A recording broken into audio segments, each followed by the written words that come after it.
कौशल्या जी, हम अपने बेटियन के शिक्षा और संस्कार के अलावा कुछ नहीं दिले बने। एक स्कूल मास्टर एकरे अलावा और दे भी का सकेला। भाई साहब, शिक्षा और संस्कार सबसे बड़ा दौलत होखेला।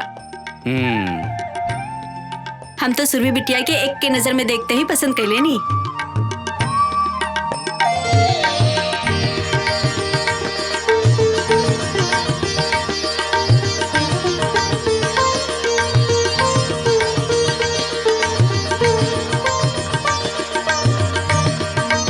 बहन जी, रउआ हमरा सुरभि के बहू बना के ना हमने के नया जीवन देहले बानी।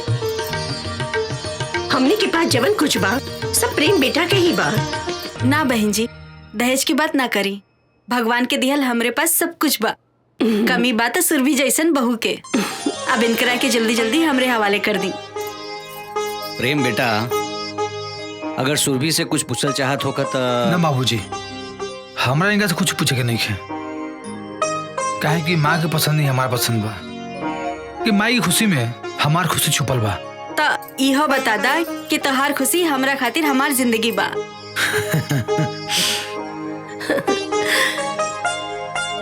भाई साहब, प्रेम ही हमार सब कुछ बाड़े। हम इतना विश्वास दिला देता नहीं आपके कि सुरभि के हम बहू ना अपन बेटी बना के रखब, कोनो परेशानी ना होई। बहन जी, हमरा के पूरा विश्वास बा कि हमार सुरभि बिटिया रवा लोगन के कौनो तकलीफ ना होके दी है। अरे रवा लोग मुंह मीठा करी ना। मुंह मीठा करे के हक तो पहला लड़का और लड़की के बा। प्रेम बेटा, मुंह मीठा करावा सुरभि के। अरे वहाँ रुआ भी ना। अरे शर्मावा मत, जमाने के हिसाब से हम कुछ चेंज हो गइल बानी। कराई मुंह मीठा कराई।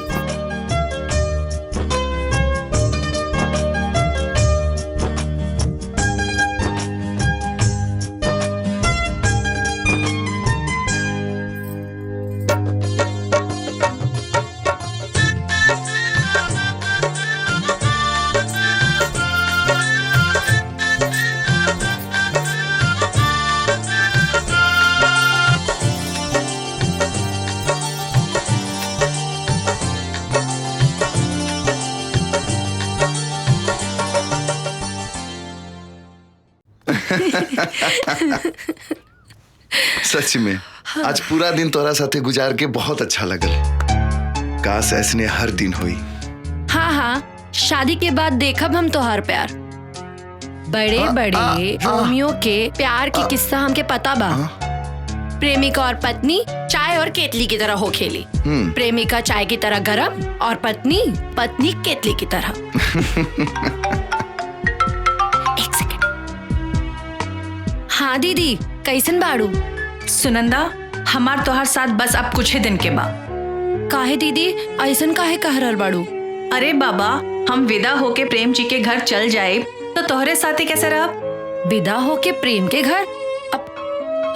अच्छा, अब मतलब प्रेम के साथ? हाँ सुनंदा, प्रेम जी और उनकर अम्मा मतलब हमार होके वाली सासू माँ बहुत अच्छे लोग बड़। सच? अच्छा ये सब छोड़ा, ये बतावा कैसन बाड़े हमारे प्रेम जीजा जी। और पहले तो एक काम करा, हमके फटाफट उनके फोटो व्हाट्सएप कर दा। नहीं, उनकर दर्शन तो यहाँ आवे की बाद ही हुई। ना दीदी, ऐसा मत करो ना प्लीज। अरे पगली, पहले हमरा के तो जी भर के देख लेवे दे। अच्छा तो ई बात बा। चला ठीक बा, मौका दे देता नहीं, लेकिन हमरा आए के बाद कोनो मौका ना मिली। मंजूर? मंजूर। अब जल्दी से भाग के यहाँ आ जा, हमरा के तोहरा से बहुत बात करे के बा। हाँ दीदी। अच्छा ये बतावा, हमार जीजा जी कौन शहर के गुंडा बाड़े? जहाँ तू अभी रह के पढ़ाई करल बाड़ू। का बात करल बाड़ू? तब तो फिर हम यहाँ उनसे मिलकर आपन परिचय खुद दे दे। अच्छा अब हम रख रल बानी। काहे इतना जल्दी क्यों? अरे पगली, तोहार जीजा जी के जी भर के देख तो लेवे दे हमरा के। ठीक बा दीदी, रखा तानी। अब हमार सर पूरा करा। ठीक बा, मांगा। जे मांगे के बा। रहदा रही सही समय पे हम अपने आप मांग ले। चला आज हम तोहार मुंह मीठा कराई। काहे तू काहे? खुशी के बात तो हमरा खातिर बा तो हम करवाई। अरे बुड़बक तू समझत नहीं खू। जब तोहार बहन के रिश्ता तय हो गई मतलब हमनी के रास्ता क्लियर हो गई।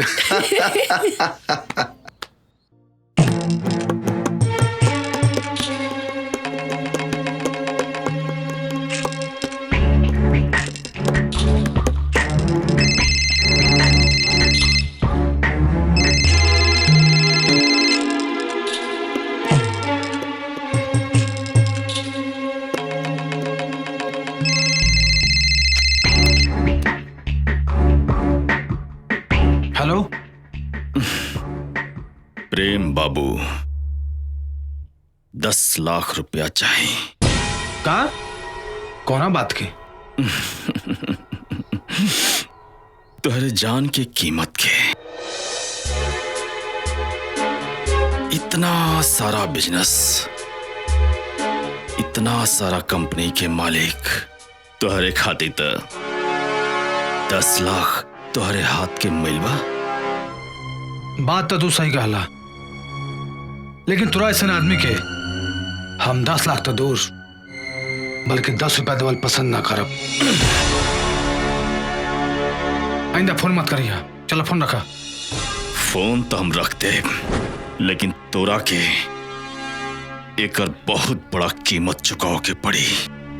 सुना, तू ऐसे भी पहले हमको फोन कर ले रहा लेकिन का मिलल। हमारा फैसला आज भी वही बा।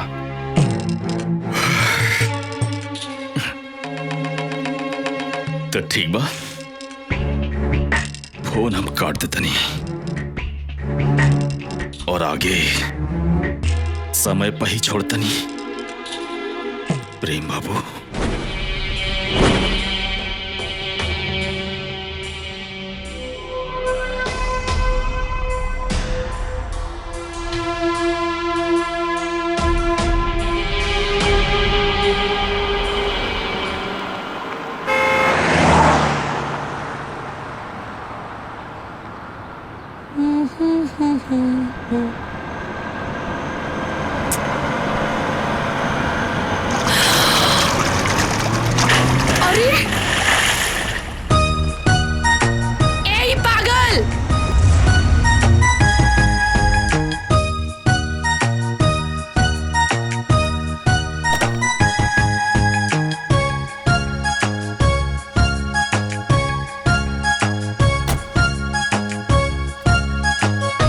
सॉरी, हमरा के माफ कर दी। हमरा से गलती हो गई। का गलती से? हमार पूरा कपड़ा खराब कर देला। देखी बुरा मैं एक बात कही, गाड़ी में हमरा पानी की बोतल रखल बा, कहीं तरह रही किचन में साफ कर देत पानी। रहे दिए नाटक। रवा जैसे आदमी के हम अच्छे से जाने ली। देखी मैडम, रउआ जैसे सुतता नहीं, हम वैसे बिल्कुल ना है। देखी अच्छा ये बताई, रउआ कहाँ जाए के बा? कहीं तरह के छोड़ देते पानी। कोनो जरूरत नहीं है, हम चल जाए। ठीक है मैडम। It's okay, it's ठीक okay. है मैडम। ऑटो। हमरा ऊपर देखा ना, पूरा कीचड़ उछाल देलस। का तो तू छोड़ दिलू काहे ओकरा के? हमके फोन करे के चाहिए ना। अरे हम छोड़नी कहाँ, उनकरा के हम इतना सुनौनी। हाँ। अरे उनकर तो सांस रुक गई रहे। बेचारा हमरा से पानी पुछलस, हम मना कर देनी। अच्छा फिर का कहलस हु? कही का हमरा आगे केहू के बोले की हिम्मत भइल बा आज तक? ना केहू के ना भइल। फिर का भइल? फिर का भइल, बेचारा माफी मांग मांग के जमीन में गड़ गई। तब जाके हमरा दिल के सुकून मिलल कि एगो मर्द तोरा सामने झुक गई, यही से ना। फिर आगे का भइल? फिर आगे उ हमरा खातिर ऑटो मंगवाइलस और उ में बैठ के हम तोरा लगे आ गई नी। अच्छा फिर का हम तोरा साथे एजा बैठल बानी। ना सुनंदा, हमके तो कुछ गड़बड़ लग रहल बा। का गड़बड़? कि उ तोहार पीछा पहले से करत हुई, अब तोहरा ऊपर नजर रखले हुई। अच्छा? हाँ, अब मौका देखते ही तोहरा ऊपर कीचड़ उछाल देलस और उहे बहाने तोहरा से मुलाकात हो गई। और का? और कर दिल तोहरा ऊपर आ गई। साचो? हाँ। तब तो हम जा रहल बानी। कहाँ? ओए जा खड़ा हो कब। एक काम मालूम, एक बार फिर वो नौजवान खूबसूरत लड़का आई, हमरा ऊपर कीचड़ उछाली और हमरा हाथ पकड़ के ले जाए। ए, तो हमार का हुई? तू कोनो लड़की पे जाकर कीचड़ उछाल दी है। ए सुनंदा, हमारे जिंदगी से तोहरा दूर होके के मतलब आशुतोष के ए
दर्द होता ना? दर्द होता ना तुझे? प्रेम बाबू इतना बड़ा बिजनेसमैन 10 लाख रुपया तुझसे मांगला नहीं हाँ? उल्टा हमारा खातिर फोन रख हाँ? फोन रख बोलते हमरा की हाँ?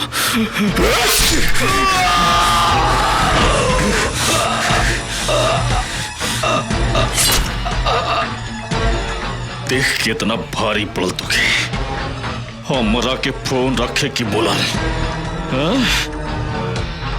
तुके कितना भारी पड़ल हाँ?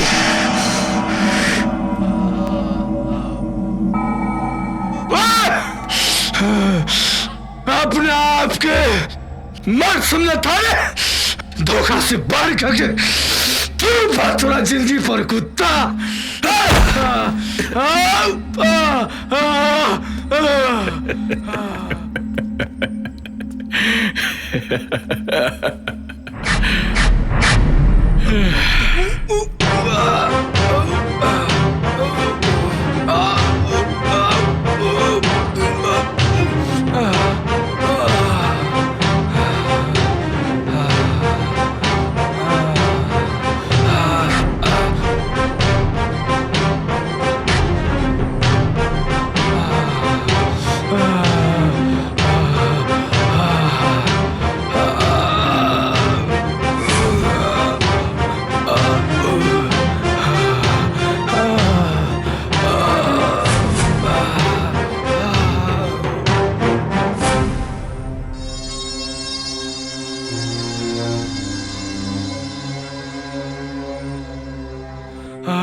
सुनंदा सुनंदा का भेल तो के का हमरा बचला सुनंदा हमरा बचला अरे का भेल तो के हमरा बचला के ऊ हमरो भी मार दी के मार दी तो के हमरा बचला अरे सुनंदा कुछ बताइबो हमके ऊ सुनंदा जे उनकरा के हमरा के भी मार दी अरे के मार दी तो के कुछ बताइबो हमके अरे काहे परेशान बाड़ू सुनंदा सुनंदा अरे अबे आशुतोष के कॉल करत है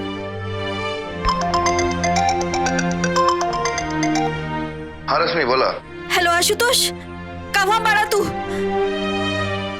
जल्दी से आजा सुनंदा बहुत परेशान बाड़ी तू जल्दी से आवा अच्छा ठीक बात, तू घबरा मत, हम जल्दी आवत नहीं। सुनंदा सुनंदा सुनंदा का भेल तो के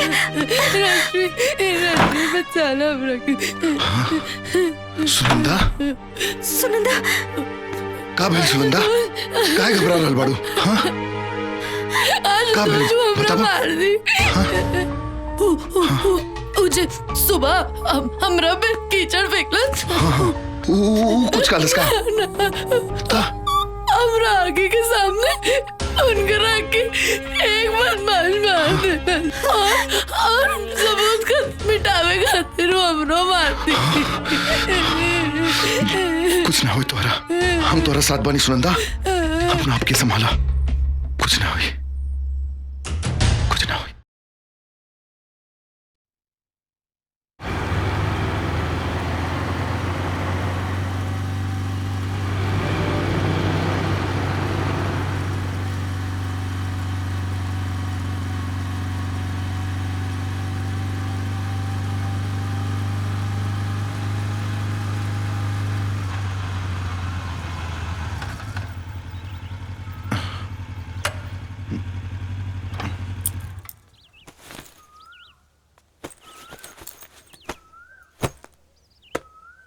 अब तू जा, सब कुछ भुला के अपना दीदी के शादी की तैयारी करा और सुना अपना ख्याल रखिया, अगर तोहरा के कुछ हो गए तो हम परेशान मत हो, हम आपन ख्याल रखब, बाकी हम तोहरा के अपना घरे भी ना ले जा सके नी।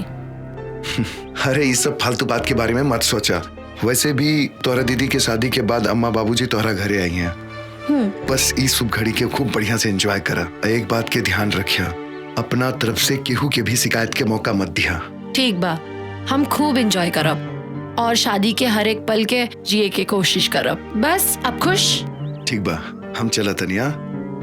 ठीक है, संभल के जाइए। हाँ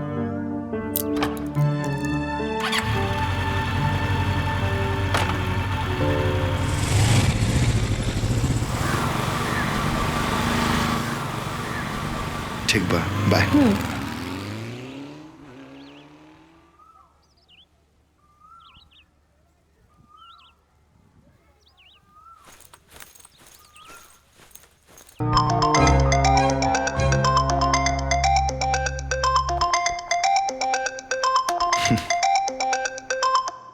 हाँ सुनंदा बोला।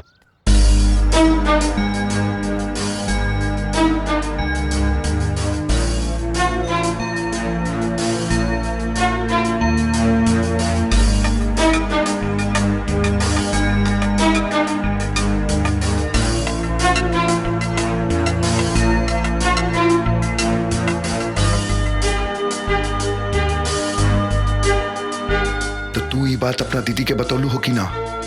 ना आशुतोष, हमार हिम्मत ना भय। दीदी तो अपन एक एक पल प्रेम के सपना में जी रहल बाड़ी। अगर दीदी के सच्चाई पता चली। अच्छा आशुतोष, हमके एक बात नहीं के समझ आवत कि इतना सब कुछ हो गई, लेकिन अब तक प्रेम के घर से कोनो खबर ना आयल। हम का कहता नहीं, अगर हो सके तो तू एक काम करबा, जाके मालूम करा कि सच का बा। शायद हम जे देखनी हा वो गलत होके। भगवान करे कि गलत हो। हम अभी प्रेम के घर जाके सच के पता लगावे की कोशिश करता नहीं। तू उनका घर के पता भेजा जल्दी। हाँ हाँ ठीक बा।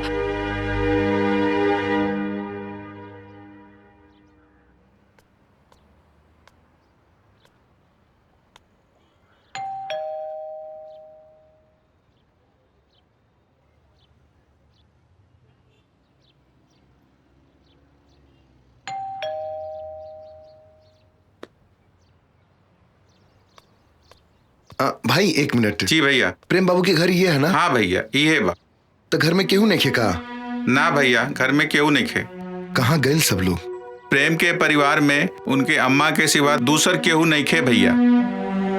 तो अम्मा जी कहाँ बनी? इकलौता बेटा के मौत के उनकरा के इतना गहरा सदमा भइल की बेचारी एक बिस्तर पर सिमट के रह गईली। हॉस्पिटल में जिंदगी और मौत के बीच लड़ रहल बानी।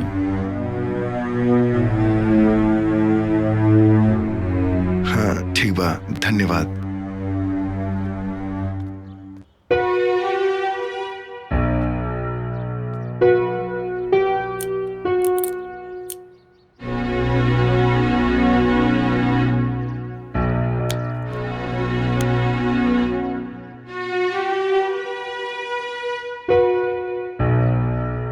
हेलो सुनंदा। हेलो। हम प्रेम के घर गए रहनी।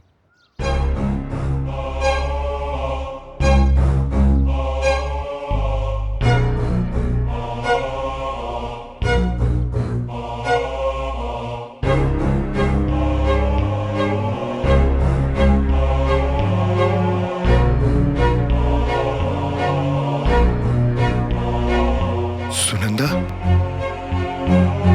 सुनंदा।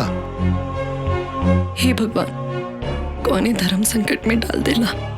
वो के रहे प्रेम के मर्डर करे वाला। घरे में बताई कि ना बताई? पानी।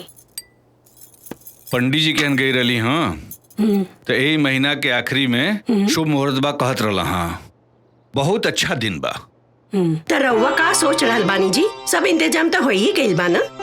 हाँ सब इंतजाम तो होइए गइल बा, बस खाली एक कनाता टेंट वाला जोन बाटे उहे बाकी रह गइल बा। तो एक दो दिन में कर देब। हम सोचत रही हैं कि हम शहर जाके आप प्रेम के माता जी से तारीख के बारे में बात करके सब फाइनल कर देत बानी। एमे कहे कि का बाजी, जितना जल्दी शादी की तारीख तय हो जाए अच्छा रही। तो ठीक बा, हमें को काम करता नहीं, हम काले चल जाते नहीं शहर।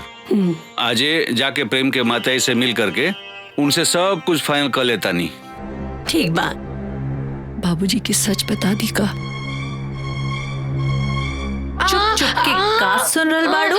कुछ ना दीदी, बल्कि हम सोच रहल बानी कि तोहार शादी में हम का करी। तू अभी सोच रहल बाड़ू और हम कब का सोच चुकल बानी।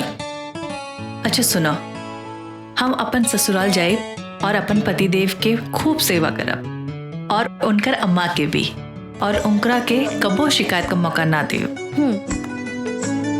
सच कही सुनंदा, आजकल तो हमार प्रेम जी भी हमार सपने में आवत बाड़ो और हमार नींद खराब करके भाग जाला। सुरभि बेटी। आई नहीं बाबूजी। हमार ए समय सच बतावल ठीक ना हुई। दीदी कितना खुश बाड़ी।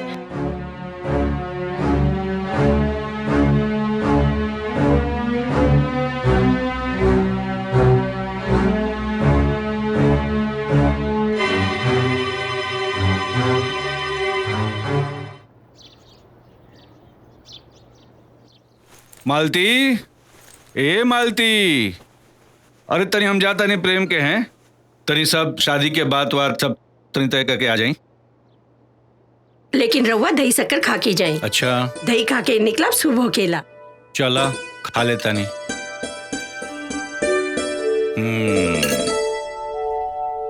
बाबूजी हाँ रास्ते में खाए के कुछ सामान बा, याद से खा लियो। चला ठीक बा। अब दीदी हम बानी ना बाबूजी के साथ में, अब तब बाबूजी के कोनो बहाना ना चले दे। बाबूजी हमके कॉलेज में कुछ काम बा, तो हम सोचनी है रौरा साथे चल के हम अपन भी काम निपटा ले और इहे बहाने अपना होके वाले जीजू से भी परिचय ले ले। ई बात बा। मालती देखा, अब तो और कुल टेंशन खत्म हो गई ना।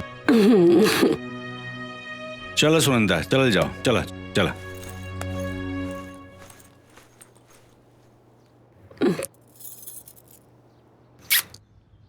आशुतोष, हमार घर के बर्बाद होके से बचा ला। कल बाबूजी प्रेम के घर शादी फाइनल करे जात बाड़न। अगर बाबूजी वहां पहुंच गए तो प्रेम के सारा सच बाबूजी के मालूम पड़ जाए और सच जानकर हमारा अम्मा मर जाई हैं। सुरभि दीदी तो वो तो टूट जाई हैं। हमार घर बर्बाद हो जाए। आशुतोष, हमार बाबूजी के प्रेम के घर जाए से रोक ला, प्लीज रोक ला। हम तो हारी एहसान कबू ना भूल पाई। रोक ला आशुतोष, रोक ला। एक तरफ प्रेम के सच बा तो दूसरी तरफ सुनंदा के हमरा ऊपर विश्वास। क्यों हम उनकर बाबूजी के प्रेम के घर जैसे रोक ले?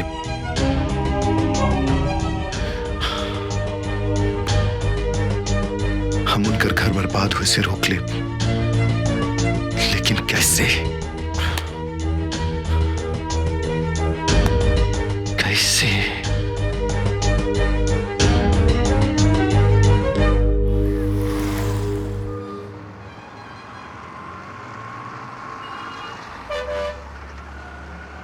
बाबूजी, हमरा बहुत भूख लागल बा।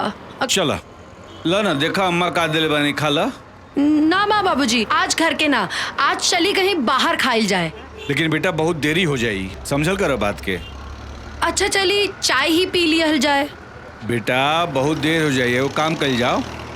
प्रेम के घरे चले के उनका अम्मा जो चाय वाय बना के दिया वो पी लिया। ठीक बा ना? ठीक बा। हाँ चला। हे भगवान, चला आ गई।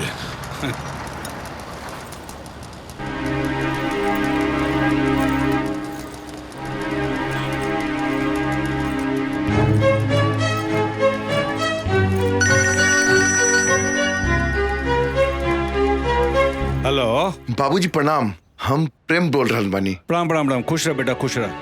बाबूजी हम और अम्मा कुल देवता की पूजा करे खातिर गांव आइल बानी। अच्छा, हम तो बेटा तोरे घरे आए रही, तोरा घर के सामने खड़ा बानी। शादी का तारीख तय करे करल है ना? अरे तो बाबूजी रवा खुद कर ली ना, हम अम्मा के बता दे। लेकिन बेटा हम चाहत रही कि तोरे अम्मा से एक बार। अरे बाबूजी अम्मा बुरा ना मानिए, बल्कि वो खुद कहत रहनी है कि अपना खुद के मुताबिक शादी की तारीख तय कर ली। ठीक बा बेटा, तो हम शादी का तैयारी शुरू कर देता नहीं। ठीक बा ना? गलती हमरे से हो गई, हमके बाद जौन तो फोन का के आवे के चाहत रहला। अरे कोनो बात ना बाबूजी, अपन ख्याल रखिया। प्रणाम। खुश रह बेटा, खुश रह।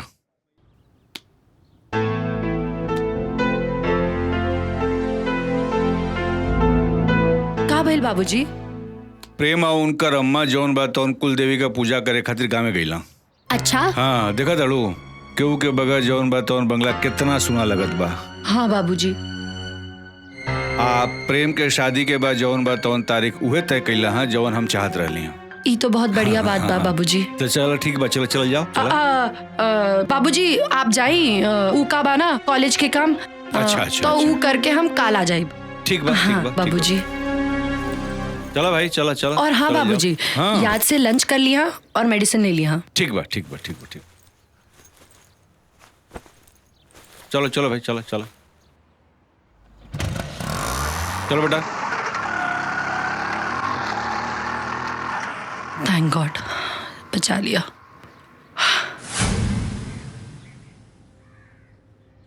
हाँ, हमरा की माफ करता सुनंदा। प्रेम बन के कॉल करे के अलावा हमरा पास दूसर कोनो रास्ता ना रहे। आशुतोष, तोहारी ई एहसान हम अपन जिंदगी भर ना भुला पाए। आज तू हमरा घर के बर्बाद होके से बचा लीला। आज तो मामला संभल गई, लेकिन सोचा शादी के दिन का हुई, जब घर में ढोलक बाजी सहनाई बाजी, तब कैसे? हम ई सब ना जाना था नहीं, लेकिन हमके ई पता बा कि आज से, बल्कि अभी से तू प्रेम बन के। एक मिनट सुनंदा, प्रेम बन के का मतलब है तोहार?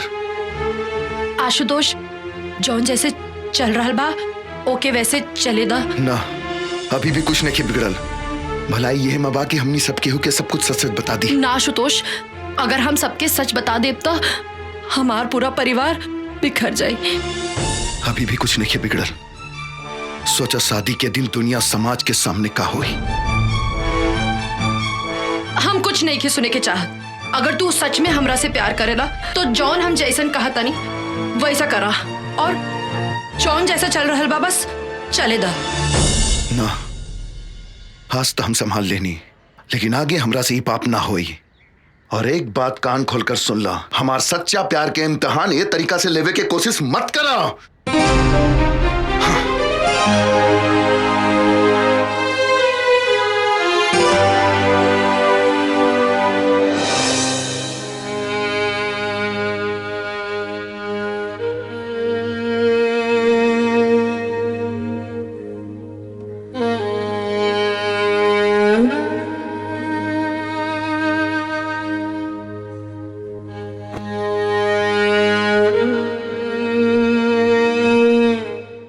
ये साड़ी तोरे पे बहुत सुंदर लगी। और हाँ, ससुराल में जाइए ना तो केहू कुछो बोली जवाब मत दिए। हाँ? पहले पहल सब बोलेला, बाद में सब ठीक हो जाला। बाबूजी, हम पानी लेके आवत आए। ए बेटी यही ले ले जा। जी अम्मा। रख दिए।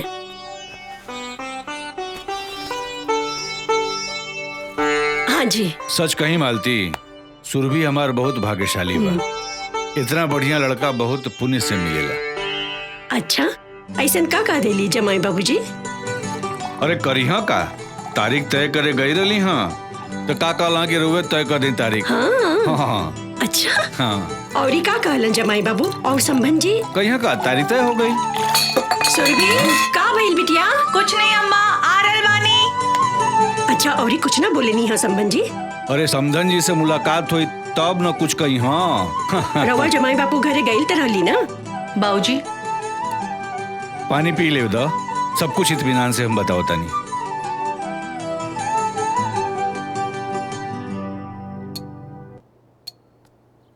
लगता तू पूरा कहानी सुन ले बगैर मनबू नहीं।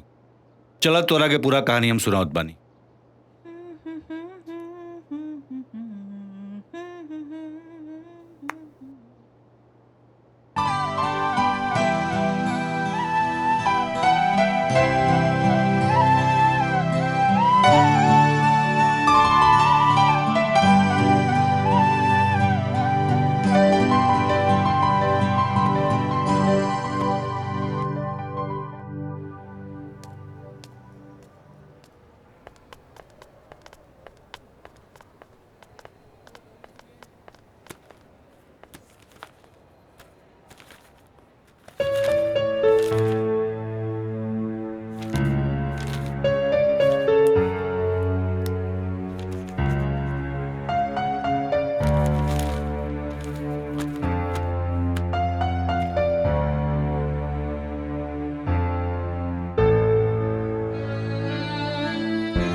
सिस्टर, बीपी पल्स तो ठीक है? जी। फर्स्ट चेक द बीपी। जी।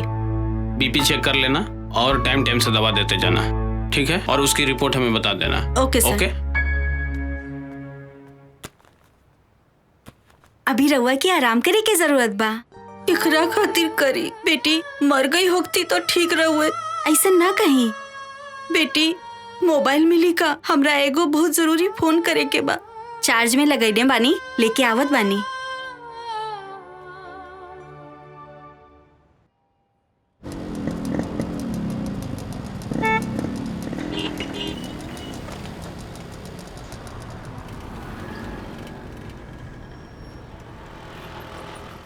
गुप्ता जी, 25 तारीख के हमारे सुरभि बिटिया का शादी बा, लेकिन एक दिन पहले हमारे दरवाजा पर शहनाई बजे के चाहिए। मास्टर साहब आप चिंता ना करी, सुरभि हमारे बहन के समान बाड़ी। हम ऐसा इंतजाम करब कि लोग देखत रह जाइए। एक मिनट रुक जाए। हेलो, कौशल्या बोला तानी। नमस्कार समधिन जी। कैसन समधिन? केकर समधिन? तहार मनहूस बेटी के कदम पड़ते ही हमार बेटा के खा गईली।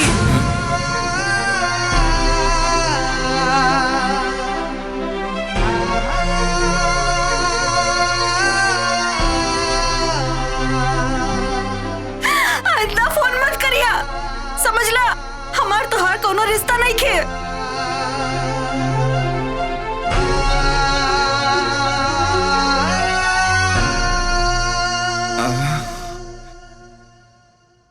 आई देखा ना कितना बढ़िया झुमका बन के आइल बा। तोरा दीदी के ऊपर अच्छा लगी? बहुत अच्छा लगी। चूड़ियों बढ़िया बा। देखा सब अच्छा बा। अरे का हो गई? बस कुछ हो ना माँ। तो हर सुरभि दीदी चल जी है ना, तू ही तो हमरे पास रहबो ना। हमकी सुरभि दीदी के खूब खूब याद आई। हाँ बेटा, हमू के आई। तू ही तो सुनंदा, हमारा सब कुछ बाड़ू ना। सुनंदा उठ। चल का चल हो गई रे? हमार बिहार में डांस ना करबू, उठ। जा हाँ दीदी। चल बताओ कौने गाने पे डांस करबू? आगे आवो, बताओ। सोच ले बाड़ू? नहीं? अच्छा ठीक बा, कुछ भी करा। कुछ भी कुछ हमरा नहीं के मालूम, तू बतावा। उ गाने पे करना, मेहंदी लगा के रखना, डोली सजा के। नहीं नहीं, मेहंदी है रचने वाली। Not bad. बतावा कैसे करबू? आप बता। मेहंदी है रचने वाली, हाथों में गहरी लाली।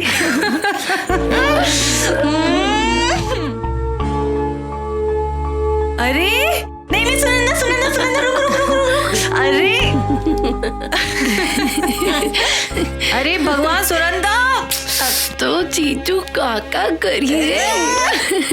बदतमीजी नहीं नहीं नहीं नहीं नहीं। अरे अरे अरे ए दीदी, हाँ इला प्रेम जीजू के फोन आइल बा।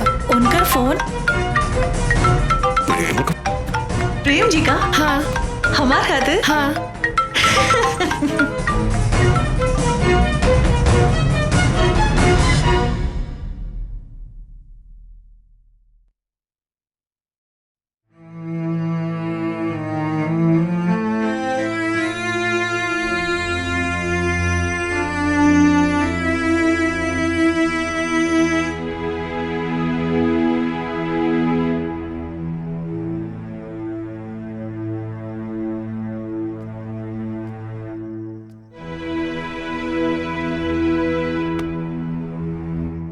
बाबूजी आप?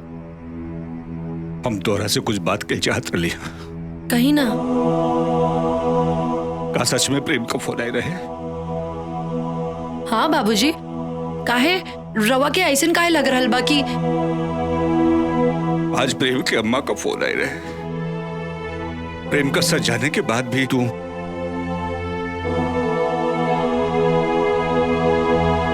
हमकी माफ करती बाबूजी, लेकिन हम का करती? अम्मा की जिंदगी और दीदी की खुशी बचावे खातिर हम ही सब कहीं नहीं। हम तो हर परेशानी समझ सकीला बेटी, लेकिन प्रेम का सच जानला के बाद हम हो मझधार में फंस गए बानी। एक तरफ तोरे माई के बीमारी, ओकरे बेटी के विदाई का सपना, दूसरी तरफ सुरभि का जिंदगी। प्रेम का सच जानला के बाद पता नहीं होकर ये सब कैसे हो गए बेटी। ए बाबूजी, रवाई कमजोर पड़ जाए तो अब हमने दोनों के मिल के अम्मा और दीदी के संभाली के पड़ी। वो तो सच में बेटी, लेकिन ब्याह में हम प्रेम कहां से लाए? अब ये सब बाबूजी ईश्वर पे छोड़ दी। उहे हमनी के मझधार में फसैले बाड़े, अब उही हमनी के पार भी लगई है। और जन प्रेम का फोन आई रहे? बाबूजी, वो हमरे कहे पर आशुतोष प्रेम बन के कॉल कैले रहने। हम उनका से मिलल चाह बेटी।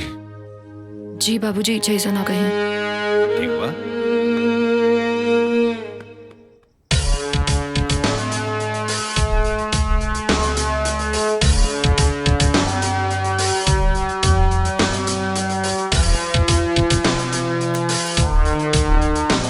सर, एगो सुनंदा नाम के लड़की के आईडी मिलल बा।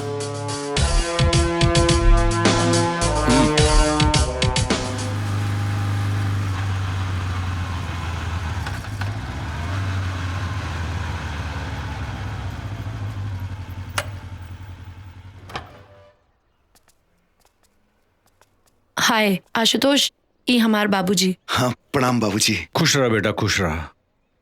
तू प्रेम बन करके हमारा परिवार के बर्बाद होके से बचा लेला, लेकिन एकरा आगे का हुई? बाबूजी हम जॉन कहनी सुनंदा के खुशी खातिर कहनी। हमरा पता बा जे कुछ भी हो रहल बा वो ठीक नहीं हो रहल बा। हम तो हम लोगन के एहसानमंद बनी बेटा। तो हम लोगन अपन खुशी के दाव पर लगाकर मालती और सुरभि के खुशी देवे के कोशिश करत बड़ा। एक बाप अपना एक बेटी का खुशी छीन करके दूसरा बेटी के कैसे। लेकिन बाबूजी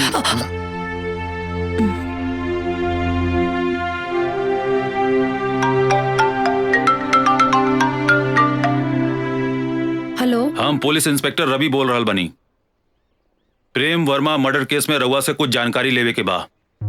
प्रेम मर्डर केस? लेकिन हमरा के कुछ नहीं के मालूम। सबूत बा हमरे पास। पूरा छानबीन के बाद हम रउआ के फोन कर रहल बनी। घटना के टाइम रउआ हो जा रहनी, ये बात सही बा कि ना? हाँ, लेकिन हम घबराए के कोनो जरूरत नहीं खे। हम कहनी ना, पूरा छानबीन करे के बाद हम रउआ के फोन कईनी। बस हमरा के कातिल के बारे में रउआ से कुछ जानकारी लेवे के बा। अगर रउआ यहाँ आ जाए तो ठीक बा, ना तो हमरा के राउर घरे आवे के पड़ी। ना ना, हम आ जाए। ठीक बा। बाबूजी, हाँ, एकरा से पहले कि पुलिस यहाँ आ जाए और सबके सामने आ जाए, हमरा के जाए के पड़ी पुलिस स्टेशन। लेकिन बेटा बाबूजी रउआ तनिको चिंता ना करी, हम बानी इनकरा साथे, इनकरा के कुछ ना होई। सुनंदा तू चला। हाँ, आओ। बाय पापा।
का भइल बाबूजी?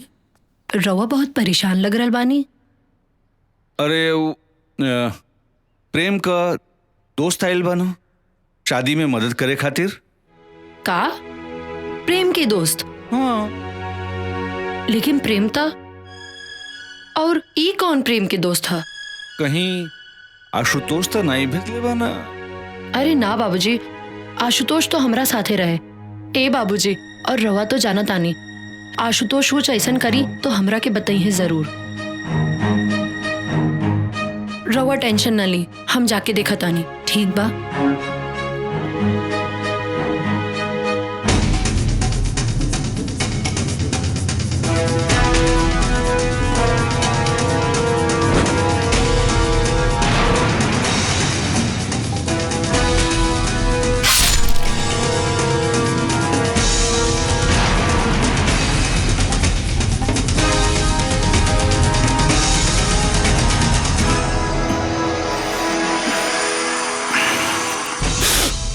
तू आ गलू, बड़ा सही टाइम पाइल वालू। हम तो मुंह मीठा कवल बनी, तू कला तू एजा परेशान मत होगा। अभी हम शादी तक बनी जा, आराम से मिल बैठ के बात कर ले जाई। सुनंदा तू आ गई लो। ई पुष्कर जी हैं, तोहार जीजा जी प्रेम जी के दोस्त।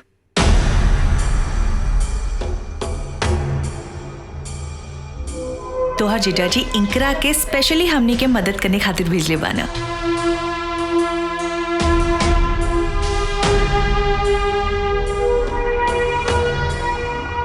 बड़ा खुश नसीब बने जा आप लोग, जौन प्रेम जैसन आप लोगों को दामाद मिला। लाखों में एक बा हमार दोस्त। अरे खड़ा काहे बनी, आई बैठी, साथ में नाश्ता कर लिया। हाँ सुनंदा बैठा। ना दीदी, हम बहुत थक गइल बानी, और फिर पुष्कर जी तो शादी तक यहाँ रही हैं, तो खूब बातचीत हुई।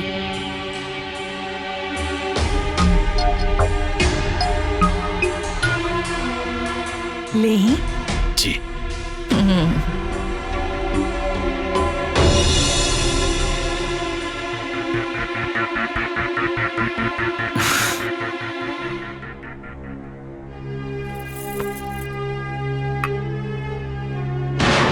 ई पुष्कर जी हैं, तोहार जीजा जी प्रेम जी के दोस्त। अरे सुनंदा बिटिया, पुष्कर जी से का बात भइल है? हाँ माँ, खूब बात भइल। ऊ प्रेम जीजा के खूब तारीफ करत रहे। हाँ ता दामाद जी तारीफ करे के लायक बटले बाना। आज के जमाना में इतना सुंदर केहू होला का? सही कह रहल बालू मलती, लेकिन तई जा कर के उनका के चाय वाय हाल चाल पूछ ले। तू देखा जमात एक भी नाराज हो जाए चली, लेकिन दमाद का दोस्त नाराज नहीं होके के चाहिए। ई कुल तो रुआ के ध्यान रखे के चाहिए, कहीं कुछ ऊंच नीच हो गई तो खाए पिए का ध्यान तोहरा ना रखे के चाहिए, हम ही कुल ध्यान रखब। देखी बड़ी मुश्किल से सुरभि बिटिया के इतना अच्छा रिश्ता मिलल बा। अरे हम तो उम्मीदें छोड़ देले रहली, लेकिन ये घर में फिर से खुशी के दिन आइल बा। अब हम कौनो सब कुछ तो हम ही करीला ना, फिर भी तू ही ध्यान रखा तो ठीक बा, हम ही कुल ध्यान रखब।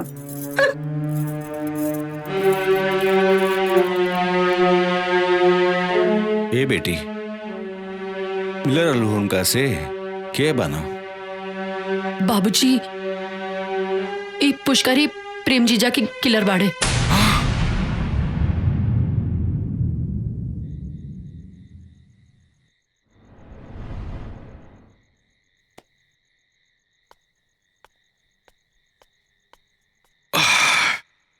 अकेले कहाँ बैठे बालू? यहाँ आवे के पीछे तोहार मकसद का बा? प्यासा कुएं के पास क्यों जाता है? मतलब? हमरा सब कुछ पता बा। देखा ना, तुहार अम्मा बाबूजी शादी का सपना देखा तलो, और तुहार बहन सुरभि सब ख्वाब बन रहा बिया। हमरा समझ में नहीं आवत, वो प्रेम खाती हाँ? जौनी प्रेम के मार दिले बनी, वो प्रेम से शादी करे खाती। परेशान बानी हम। मुंह बंद करा अपन। मुंह बंद करी? बंद कर ले। तू हमारे साथ था? यहाँ से जाए खातिर का कीमत लेबा? इज्जत से जाए खाती?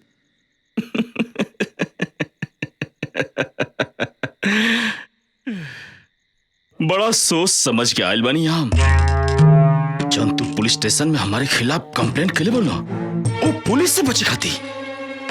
ऐसे बढ़िया जगह तो हमरा की कहीं और ना मिली। अच्छा ये बतावा, प्रेम की काहे मार दिला? बस 10 लाख रुपए खाते। कई बार मांगनी उसे, ना बोल रस। हमारा गुस्सा आ गई, दिमाग हमारा ठनक गई। मार देनी बहुत आसान बाना। जाना तारा, एक प्रेम की मौत से कितना घर, कितनी जिंदगी दांव पे लग गई बा। ये सबसे हमरा कोनो मतलब नहीं है। और हाँ, हमरे जैसन आदमी के इस शोभा भी ना दिला।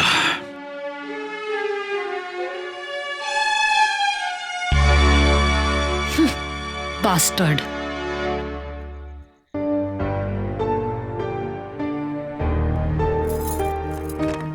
प्रणाम पप्पा जी, प्रणाम बुआ जी। प्रणाम।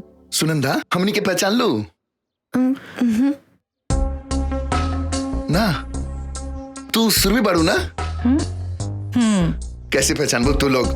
देखा बुआ जी भी हमनी के नहीं पहचाना का बुआ जी? अरे ये रवि हुआ, रवि। आई हुआ प्रशांत। अब तो हर उम्र होखे लगल बा, अब बुढ़ापा आ गइल बा, सब कुछ भुला जाता लू। हाँ, इनकर परिचय? ई पुष्कर हुआ, दामाद जी का दोस्त। यहाँ आयल बा ना हमनी के शादी विवाह में मदद करे खातिर। अच्छा, ये तो बड़ी खुशी के बात बा। घर के दामाद रवा लोग के बारे में इतना सोच रहल बा। बुआ जी, ऐसा दामाद तो बड़ा किस्मत से मिलेला। सच कहा दाल बचवा, हमार सुरभि बेटवा बहुत ही भाग्यशाली बानी। इतना अच्छा दामाद हम आज तक नहीं खे देख ले। अरे दहेज में 1 रुपया नहीं खे मांगले बाड़न।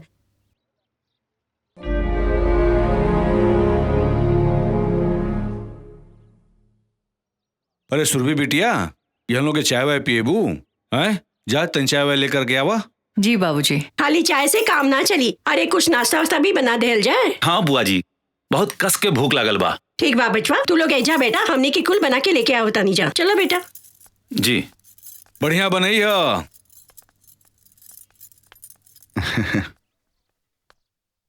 और पुष्कर बाबू बताएं प्रेम जी के बारे में, उनकर पसंद, उनकर नापसंद, ताकि शादी ब्याह में कोई तरह की दिक्कत ना हो सके। रउआ लो आई गइल बनी तो जल्दी का बा, आप लोग चाय पानी पी, हम आओ तनी।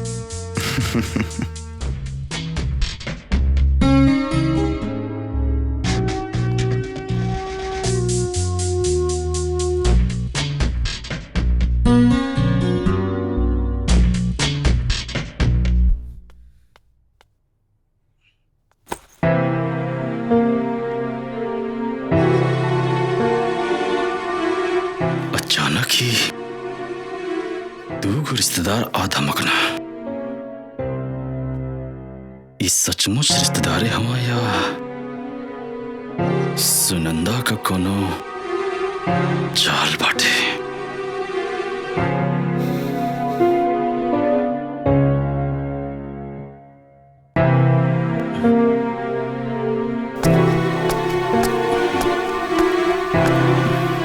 पुष्कर जी,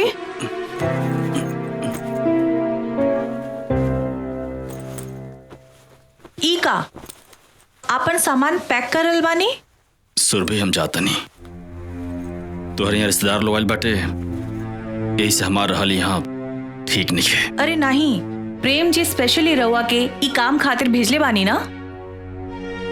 सुरभि तू टेंशन मत ला, प्रेम के हम समझा ले, और अब यहाँ हमार रुकल ठीक नहीं है। कोनो बात जरूर बा, केहू कुछ कहलस का? अरे नहीं नहीं, केहू कुछ ना कहा, लेकिन हम नहीं चाहत कि हमारे वजह से कोनो समस्या होगे।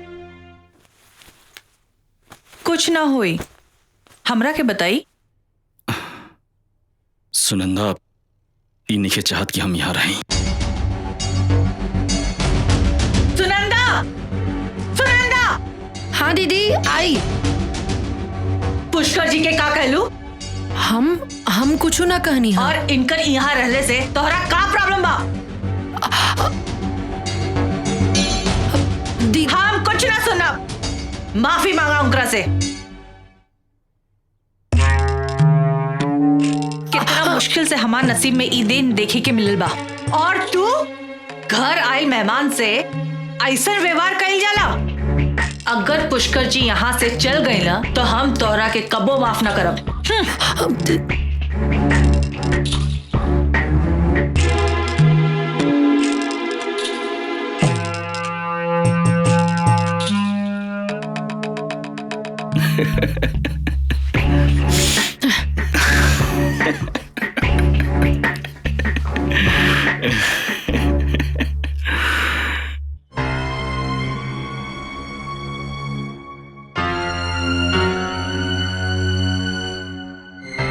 इंस्पेक्टर साहब, हमरा सुरभि या सुनंदा के जिंदगी खतरा में बा। पता नहीं पुष्कर कोने खतरनाक इरादा से यहाँ आयल बा। ओकर जिंदगी बचा ले इंस्पेक्टर साहब। रउआ हाथ मत जोड़ी। हम विश्वास दिला रहल बानी कि सुरभि और सुनंदा के कुछ न होके दे। और रहल बात प्रेम के सच्चाई के, तो ये कहल बड़ा मुश्किल बा कि जे दिन मालती जी और सुरभि के सच पता चली वो दिन का हुई। चिंता तो यह बात के है इंस्पेक्टर साहब, बार बार कोनो अनहोनी के आशंका हमनी के सच बतावे से रोक रहल बा। लेकिन कब तक आशुतोष? एक ना एक दिन मालती जी और सुरभि के पता तो चलबे न करी। लागत है कि हमनी के अभी पुष्कर के ऊपर फोकस करे के चाहिए। एक तरफ सुनंदा के जान खतरा में है और दूसर तरफ सुरभि। सबूत मिटावे खातिर सुनंदा के जान भी ले सकेला।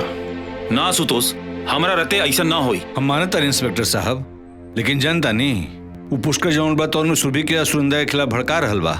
दोनों बहन के बीच में दीवार खड़ा कर रहल बा। तकरे दी ओकरा के अपना मकसद में कामयाब होके दी और दोनों बहन के दुश्मनी उनकरा के उलझा के रखी, बुझली? और उनकरा के ऐसा लगे के चाहिए कि वो अपने मकसद में कामयाब हो रहा बने। लेकिन इस सबसे हमनी का फायदा होई आशुतोष? उनकर ध्यान सुनंदा और सुरभि के बीच दीवार खड़ा करे में लागल रही और हमनी के उनकरा खिलाफ जाल बिछावे में लागल रहा। बाकी एकर खबर उनकरा के ना चले। तो इंस्पेक्टर साहब आप ये बताइए, आपका आगे का क्या प्लानिंग बा? पुलिस के टीम टेंट वाला और हलवाई बन के कबो एजा आ सकेला। बस रउआ लोग के बड़ा इत्मीनान और कायदे से काम लेवे के पड़ी उनकरा से, और पुष्कर के शक न होके। ठीक बा, जैसन रउआ चाहता नहीं वैसने होई। ली चाय पी। का रउआ भी वजीर बादशाह में उलझा रहेला? वजीर बादशाह में ना उलझल रहिला, हम अपना बेटा आशुतोष के बारे में उलझल रहिला। तो हमरा के बता दी, हम ओकरा से मौका देख के उलझल रहा। हमरा के मालूम बा कि हमरा चाल पे वो कौन चाल चली है, हमरा कौन बात पे वो तकरार करी है। ई शतरंज के बिसात पर मोहरा ना, ई हमार आशुतोष बाणे। हमरा के तो हमेशा सुनंदा के माँ बाबूजी के चिंता लागल रहेला। बेटी का बाप इतना मजबूर रहेला। तू गलत कर रहल बाड़ू शांति। सदानंद जी से हम मिलल नहीं खे, लेकिन उनकरा बारे में हमरा के मालूम बा। बिटियन के पाल पोस के बड़ा करे वाला बाप कभी कमजोर नहीं हो सकेला। सच कहीं कमजोर हमनी के बानी जा। अपने बेटा के बारे में सोचत रहेली, बेटी के पाल पोस के बड़ा करब, ओकरा शादी बियाह करे का सौभाग्य सब करा के नहीं मिले। सच कर रहल बानी रउआ, कन्यादान के सौभाग्य किस्मत वाले माँ बाप के मिलेला।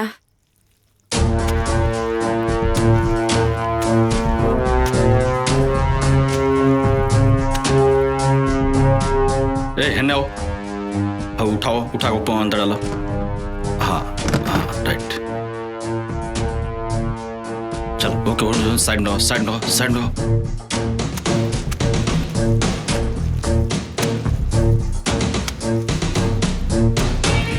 हाँ ऊपर ऊपर बनाओ के मजबूत करो।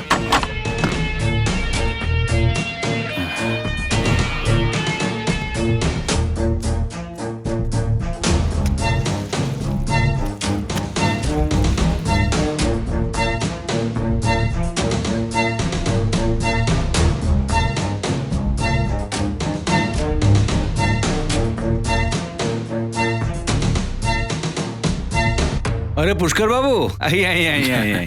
पुष्कर बाबू आप आ गए बहन, तो सामान का खाना वाना का लिस्ट बना देती तो बहुत बढ़िया रहत। अरे काय ना बाबूजी, बिल्कुल एकदम।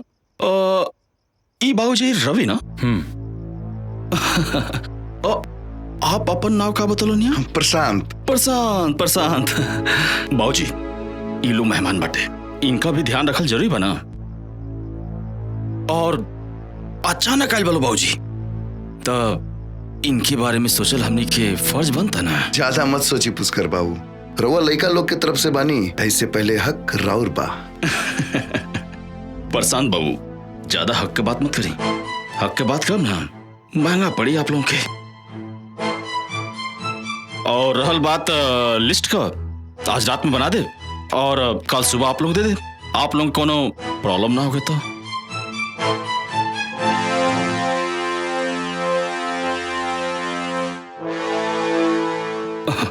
अरे इतना सोचले का बात बा? आप लोग कहीं तो अब लिस्ट बना दी? ना ना, ऐसा कोनो जरूरत नहीं है। कल आराम से रवा लिस्ट बना ली, ठीक बा? अरे भाई, ये लिस्ट बनावे के चक्कर में हमरा के मत फंसावा जा। तो हम लोगों को जवन इच्छा हो के तवन करत जा। सही कहते हैं बाबूजी। आप चलिए आराम करिए, और रहल बात हमने के सब देख लिया जाइए। आई चले। ठीक बा, अच्छा चलो तनी। हमरा कुछ गड़बड़ लग रहा बा। पुष्कर के ऊपर नजर रखा, ओकरा दिमाग में कुछ तो चल रहा बा।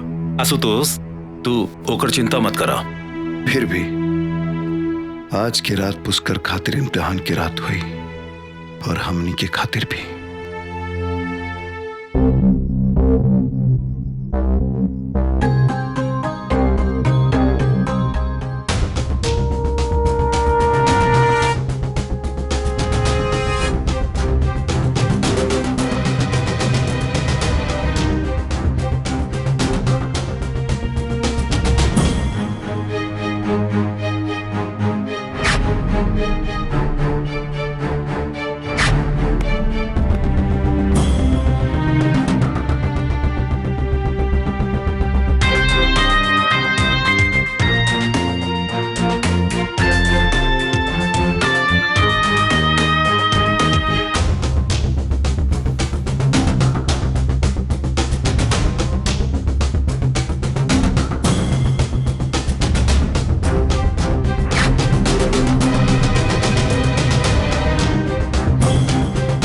कुछ न कुछ गड़बड़ तो जरूर बाटे। जवन सुनंदा और प्रशांत एक दूसरे के पहचाने से इनकार करते ना सा, अब चोरी चोरी चुपके चुपके बात करता सा।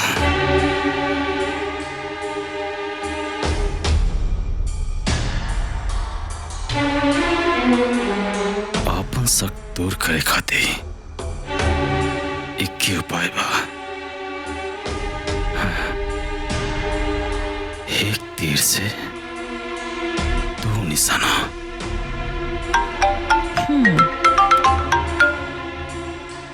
हेलो। आप? हाँ सुरभि, हम पुष्कर बोलते नहीं। जी पुष्कर जी, बोली। अरे जौन आपका प्रेम बा ना, वो आपसे मिले आइल बा। का प्रेम यहाँ हमरा से मिले आइल बानी? अरे वो बड़ा नासमझ बा प्रेम, हम समझो नहीं हो। कहा जाने कौन जादू आप कर दिले बानी। जादू तो वो हमरा ऊपर कर दिले बाना। देखा ना कमाले बा, यहाँ तू बेकरार बालू और वहां ऊ ससुरा बेकरार बा। सॉरी, तोहरे प्रेम के हम ससुरा कहनिया तो के बुरा तो ना लागल है ना? ससुरा कहे के हक रहुआ के बा, लेकिन हमार तय काम करा, तू फटाक से जा, चल के उससे मिलके खुदे बात कर लिया। कहवा? वह मंदिर के पीछे। इतना रात में? अरे हम समझाओ नहीं होकर आके, लेकिन जान तू क्या था? हम इतना दूर से सुरभि से मिले आ सके नहीं रात में, और सुरभि हमसे मिले ना आ सकेली। तू तो जानता लो, ओकर विश्वास कहीं टूट गए तब कुछ भी हो सकेला। ना ना, ऐसा ना कही। हम चले खाते तैयार बानी, लेकिन घर के लोग पूछी तो हम का कहब? सच में आप एकदम भोली भाली बानी। अच्छा एक बात बताई, आधी रात में प्यार मोहब्बत की बात कर खाती कि वो अपने घर वालों के बता के भला जला। अरे एक काम करी, चुपचाप आप घर से निकले और रास्ता में हम आपसे मिलब।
हमार शक सही निकलल। पुलिस वाले यहाँ रिश्तेदारी कौन निभा निकाल, ये सब सुनंदा का चाल बटे। का सोचल बानी पुष्कर जी? और ऊ रवि के साथ है? कोई और हमरा के देख ले ही तो बहुत बदनामी हो जाई। चली लौट चली। घबरा मत, हमरा तो लगता है सब सुनंदा कौन कौन चाल बटे, तो क्यों देखल नहीं के चाहत। हमरा के ऐसा लगता जब हम घर से बाहर निकलत रहनी तो ऊ हमरा के देख लेलस। सही कतल तू, सच बताई तो तुहार शादी होखत वो देखा लिखे चाहत। कल हम ओकरा से ये बात करे। ठीक बा, आओ चलो।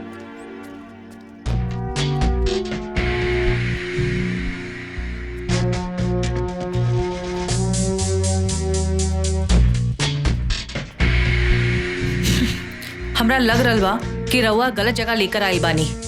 प्रेम जी तो वो मंदिर के पास। गलत जगह ना, बिल्कुल सही जगह लेकर बानी। सुरभि जी हमको समझ नहीं ना, प्रेम जी कहाँ बानी? प्रेम प्रेम प्रेम प्रेम प्रेम प्रेम प्रेम के तो मार देनी। हाँ हाँ अपने हाथों से। और तोरा नहीं है ना तो अपने बहन से पूछ लो, और ओकरे भी बात पे ना होके ना तो अपने पिताजी सदानंद से पूछ लो। और रहल बात सुरभि से, जवन काम प्रेम करित ना, अब वो काम हम करब।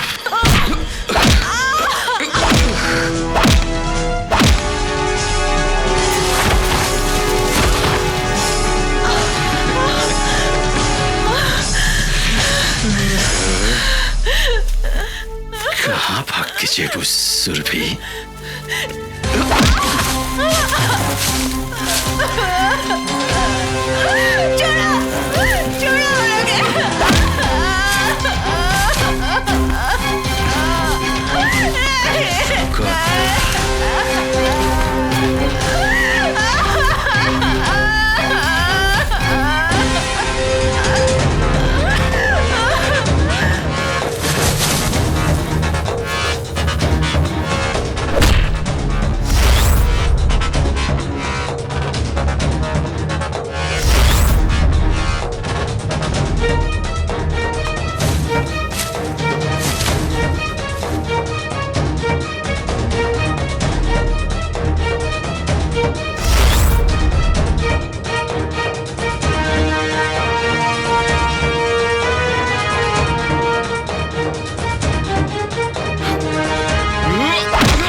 रउआ लोगन बाहर आई।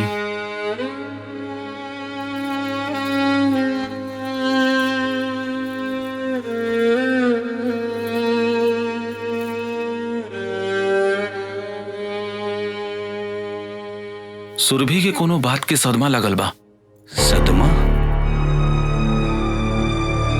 कौना बात की सदमा डॉक्टर साहब? अरे उनका शादी होके वाला बा और ये बात के तो रउआ लोगन के पता लगावे के पड़ी। उनकरा के दवाई से ज्यादा रउआ लोगन के प्यार और दुआ के जरूरत बा। उनकर ध्यान रखिए आप लोगिन। चलो ताई, प्रणाम प्रणाम। ए जी, अचानक ऐसा कहाँ हो गई? और पुष्कर बाबू देखा ही नहीं खदे, कहाँ पड़े? सच्चाई रउआ के हम बतावता नहीं। अब ना रोके लोगन। मालती जी के सच जानल बहुत जरूरी बा। पुष्कर राउर दमाद प्रेम के दोस्त ना, उनकर कातिल बा।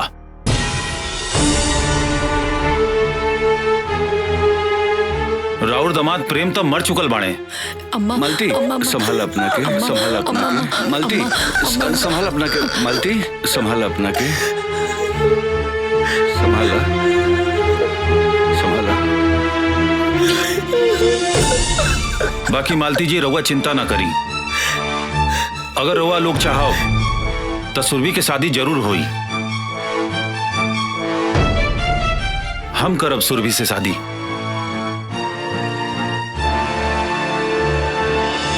ई घर से सुरभि की डोली जरूर उठी।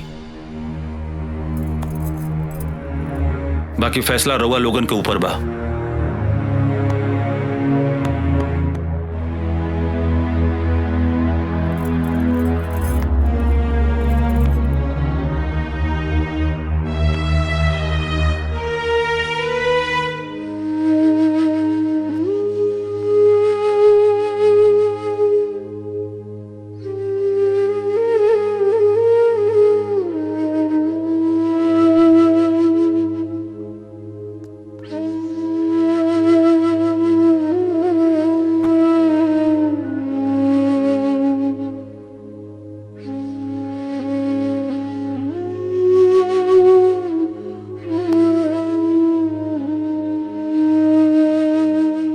हमरे दीदी के हाथ में मेहंदी कितना सुंदर लागी ना। मेहंदी खूब सजी। वो दिन तो हम खूब नाचब। लेकिन ऐसा तब हुई जब तोहार दीदी रवि से शादी करे खातिर तैयार हो जाई हैं। तैयार काहे ना हुई है? अरे दरोगा जैसा पति सबके नसीब में थोड़ी ना होला। और वैसे भी रवि और सुरभि दीदी की जोड़ी खूब सजी है ना आशुतोष? बिल्कुल खूब सजी। लेकिन तब जब सुरभि चाहिए। कुछ बोला ना दीदी। हम समझा तानी कि रवा प्रेम के अपना दिलो दिमाग में बसा चुकल बानी, लेकिन इस सच्चाई बा कि प्रेम अब इस दुनिया में नहीं खे और होनी के टाल सकेला। बोला ना दीदी, रवि एगो अच्छा लड़का बा सुरभि। कम से कम अपना अम्मा बाबूजी के बारे में सोचा। रवि के स्वीकार करला, ये में घर के भलाई है। तुम लोग जा यहाँ से।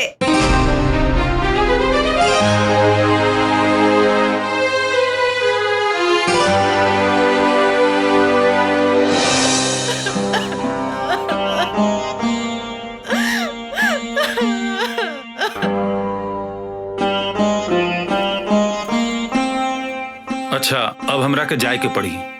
अगर सुरभि कोनो फैसला कर लेता, हम हमेशा साथ देवे खातिर तैयार बानी।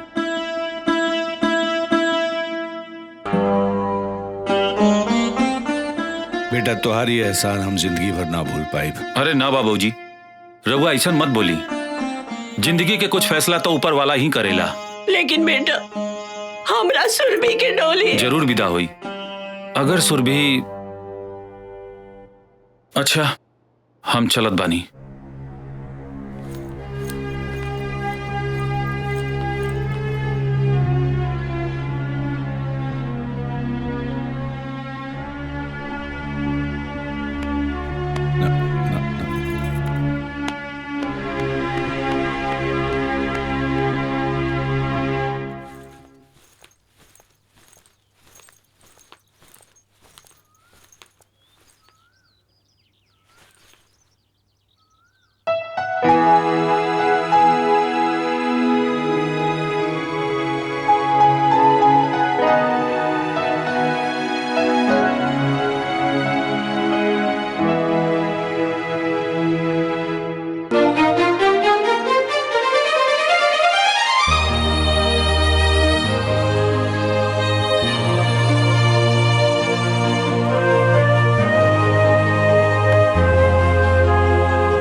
ना सुरभि, अब रोए के समय खत्म। मत रोआ।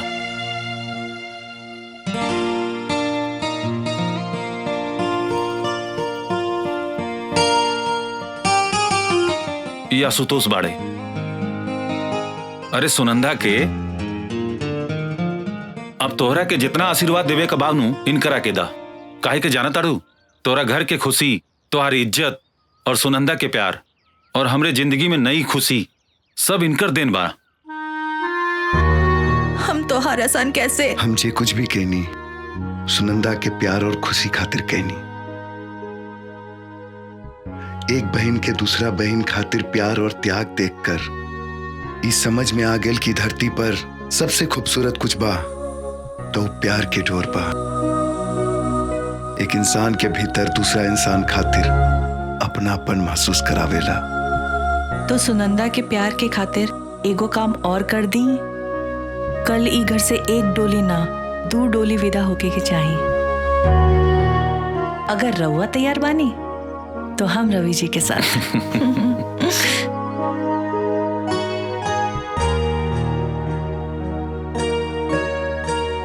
अरे मान जा आशुतोष, तोहरे साथे हमरो कल्याण हो जाई। का करी? सोचब का सोचबू?